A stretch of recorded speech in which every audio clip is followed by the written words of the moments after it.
Himas rehas ngunyan sa hipatura kan Iriga City PNP ang sarong lalaki na nakuwaanin siya buasin illegal na badil sa pigkasar na operasyon sa Purok 5 Barangay Salvacion, Iriga City pasado alas 7:30 nin banggi kaining Domingo, Agosto 4. Binisto ang sospek na si alias Makoy, 28 anyos, laborer, may agom, residente kan San Jose Buhi, Camarines Sur. Nakuha sa posisyon kan sospek ang apat na pidaso nin heat seal transparent plastic sachet na may laog din pigtutubudang shabu, na may gabat na poko mas o menos 5 gramo asin aboton sa poko mas o menos 38,000 pesos ang street value. Apwera sa droga, nakuha man sa sospek ang sarong kalibre 38 revolver na may laog na tulong live ammunition.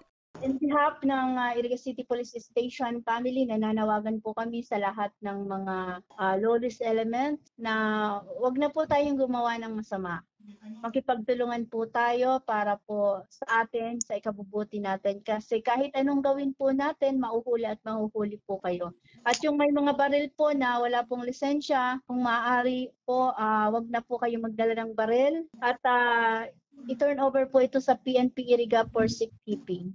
Sa presente, nasa kustudiya na kan Iriga City Police Station ang sospek para sa magkakanigong disposisyon asin dokumentasyon. Kasong pagbalgar sa Republic Act 9165 o Comprehensive Dangerous Drugs Act of 2002 asin Republic Act 10591 o pagbalgar sa Comprehensive Firearms and Ammunition Regulation Act ang kakaatubangon kan sospek. Para sa mga baretang tatak Bicol, Jennifer Pulinar.